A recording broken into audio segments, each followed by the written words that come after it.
Hey guys, it's me again. I am back with another What You Need to Know, The Book Thief. So, the first chapter I want to talk to you about today is the Jesse Owens incident, which we learned a little bit about in the chapter previously, The Kiss. So, Rudy, who is Liesel's kind of best friend in this novel so far, was decided he was going to dress up as Jesse Owens and run 100 meters. He painted his skin black with charcoal to be like Jesse Owens and ran the race, and it was kind of a big scandal in town. So let me explain to you who Jesse Owens was and then why it would have been a big scandal. So in 1936, Jesse Owens was a Black American athlete who was the fastest man, considered the fastest man in the world. He actually won his fourth gold medal at the 1936 Olympics. And at that time, Hitler wouldn't even shake his hand. So Hitler didn't only believe that the Jews were a huge problem and a horrible race of people. He also thought other groups of people were unfit to be humans. And one of those was African Americans. So, or anyone with black skin, regardless, African American, whatever country they came from. So having Jesse Owens at the 1936 Olympics in Berlin and actually having him win a race against other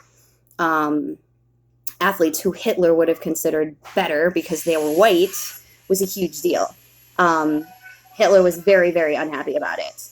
Jesse Owens, however, was Rudy's hero. And Rudy's a kid, and he does, like a lot of kids, he didn't see skin color. He saw an amazing athlete, and he wanted to be just like Jesse Owens. So him putting charcoal on his skin and turning his skin black to him was just honoring a man who he thought was an incredible athlete.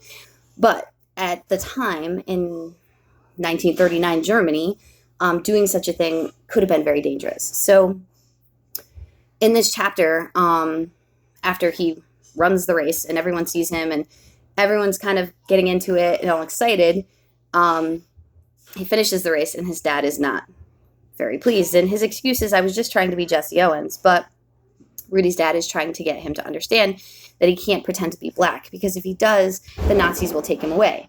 Rudy's just a kid. He's not even 10 years old at this point. So he doesn't really understand why this is the case. And his dad tries to explain to him that wanting to be a black person or wanting to be Jewish is dangerous right now. It's very hard for a child to understand why. What's important about this chapter to me is that it shows that in Nazi Germany, just because people were living as Germans at the time did not necessarily mean they believed what the regime believed. So they understood that, buying things from Jews and being friends with Jewish people or black people or even homosexuals or gypsies or other groups that were persecuted, that would mean very dangerous things for you. So I'm with Rudy's father. I don't think he's necessarily believing that Jesse Owens is necessarily a lesser form of human, but he understands that his son could get in a lot of trouble for doing those types of things because of what Nazi Germany is right now. He tries to tell Rudy that he's very lucky to have blue eyes and blonde hair because that's the kind of look that the Germans promoted. That was what they called the Aryan race or the perfect race. But again, Rudy just doesn't understand this. All he understands is he saw a man win a gold medal. He loves that race. He wants to be that man. And it doesn't matter to him that he has black skin. So this is where we're kind of learning what it's like for German citizens to live in Germany. I'm sure there were plenty of German citizens who agreed with what Hitler was saying, and there were just as many, if not more, of them who didn't, but were scared because they knew that you could be taken away. And these people who were taken away because they were against what the government believed didn't come back most of the time. So we're kind of living in an atmosphere of fear, and Rudy's father is trying to get him to understand, kind of just like play it safe. Don't try to bring attention to yourself with these cases. But unfortunately, when you're a kid, it's just something you don't understand. So Rudy's kind of left puzzled over the whole thing. But it's really important for us to understand that this is where the citizens like Liesel and her parents, they have to, at this point, they're basically trying to survive and follow these rules so that they can survive. I'm sure there are other stories and countless stories of people who resisted the Nazis, who fought back. There's so many great stories of that. And there are other stories about people hiding Jewish people or gypsies or blacks or just anyone that was against the Nazi regime to protect them. Um, in this particular chapter, it's more about survival. So, going to move on to the other side of Sandpaper. Okay, so we're still in 1939, and there's a parade happening in the beginning of this chapter, and they're chanting Germany over everything.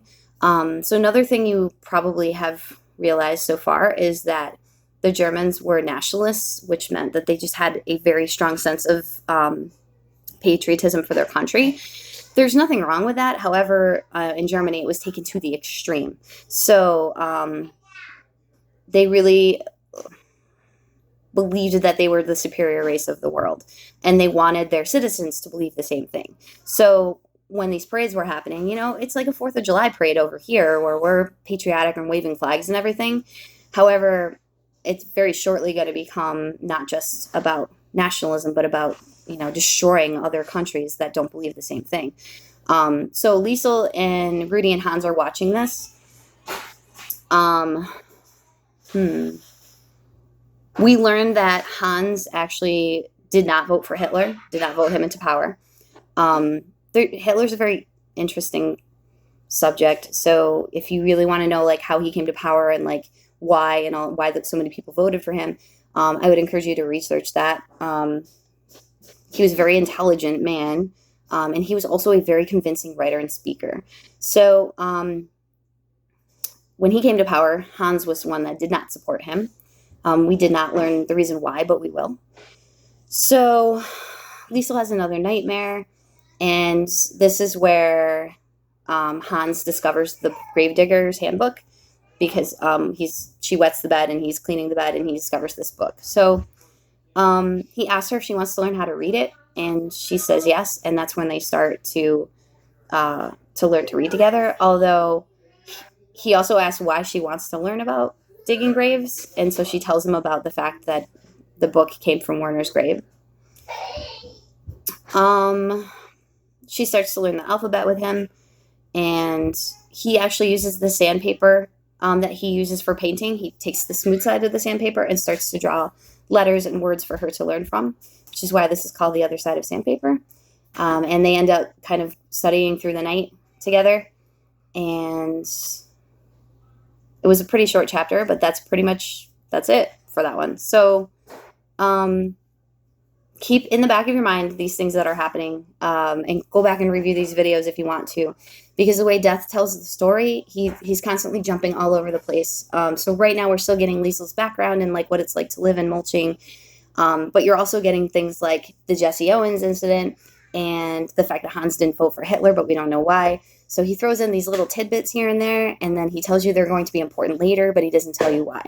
I promise, though, that the author of this book is really good at connecting all of those loose ends. So he will eventually kind of bring everything full circle and explain to you how it all relates. So, all right, guys, good to talk to you, and we'll see you later.